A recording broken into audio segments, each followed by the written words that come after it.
একটা খবর দেখলাম খুবই উদ্বেগ উৎকণ্ঠার। সেটা হচ্ছে ভারত থেকে দেশে ঢুকলো ৮ ট্রাক বিস্ফোরক নিরাপত্তা জোরদার।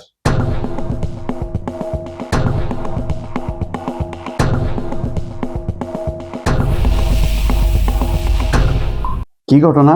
ভারতের পেট্রাপোল স্থলবন্দর দিয়ে বিপুল পরিমাণ বিস্ফোরক বেনাপোল স্থলবন্দরে প্রবেশ করে। এর পেছনে অন্য কোনো বিষয় আছে কিনা? যেহেতু বলা হচ্ছে যে সীমান্ত দিয়ে প্রচুর অবৈধ অস্ত্র ভেতরে ঢুকছে নির্বাচনকে সামনে রেখে। সন্ত্রাসীরা এগুলো নির্বাচনে প্রতিপক্ষের বিরুদ্ধে কাজে লাগাবে, অর্থাৎ অস্ত্রের ব্যবহার, শক্তির ব্যবহার।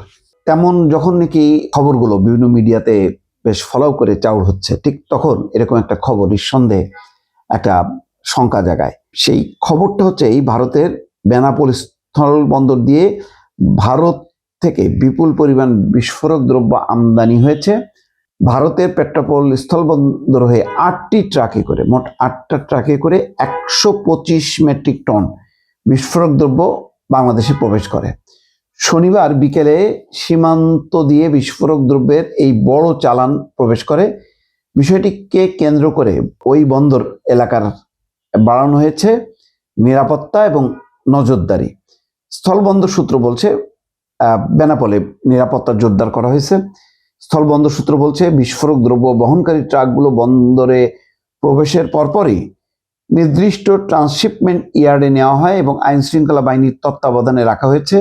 আমদানি করা বিস্ফোরক চালানটি এনেছে বাংলাদেশের রাষ্ট্রায়ত্ত প্রতিষ্ঠান Madhyapara granite mining company limited. এখন এই মাইনিং কোম্পানি লিমিটেডের আড়ালে অন্য কোনো বিস্ফোরক কিনা, যে বিস্ফোরক বাংলাদেশের বিভিন্ন জায়গায় সন্ত্রাসীরা ব্যবহার করতে পারে কিনা, তেমন একটা শঙ্কা থেকে এই খবরটি সামনে এসছে।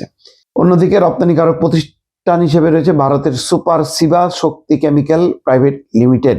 বেনাপোল স্থলবন্দরের পরিচালক শামীম হোসেন বলছেন যে দিনাজপুরের মধ্যপাড়া গ্রানাইট মাইনিং প্রকল্পের খনন কার্যক্রম পরিচালনার জন্য ভারত থেকে মোট ১২৭ মেট্রিক টন ওজনের বিস্ফোরক দ্রব্য আমদানি করা হয়।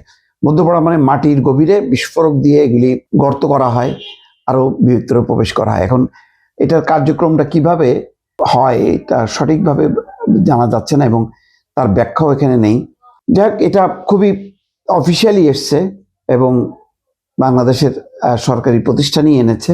এর মধ্যে বলা হচ্ছে যে বিমানবন্দর কর্তৃপক্ষ বলছে যে কোনো ধরনের অপ্রীতিকর ঘটনা এড়াতে পুরো বন্দর এলাকা বিশেষ নজরদারির আওতায় আনা হয়েছে। বিস্ফোরক দ্রব্যের নিরাপদ সংরক্ষণ, খালাস এবং পরিবহন নিশ্চিত করতে প্রশাসনের পক্ষ থেকে সর্বোচ্চ সতর্কতা অবলম্বন করা হয়েছে এবং প্রয়োজনীয় সব নিরাপত্তা ব্যবস্থা কার্যকর করা হয়েছে। সীমান্তবর্তী গুরুত্বপূর্ণ স্থলবন্দর দিয়ে এত বড় বিস্ফোরক চালান প্রবেশের ঘটনায় প্রশাসন সতর্ক অবস্থানে রয়েছে বলে জানিয়েছে সংশ্লিষ্ট কর্তৃপক্ষ। যাক, আপাতত আমার ধারণা যে যারা নাশকতা সৃষ্টির জন্য কোনো বিস্ফোরক বা অস্ত্র, এটা অফিসিয়াল চ্যানেলে আসে না, এইভাবে পেট্রাপোল বেনাপোল হয়ে আসে না, এগুলো হলো অবৈধ পথে, বিভিন্ন চোরাই পথে আসে। হয়তো এটি এখন নির্বাচনকে সামনে রেখে নানা ধরনের মানুষের শঙ্কা, তার প্রেক্ষিতে হয়তো এই খবরটি বড়ভাবে এসছে।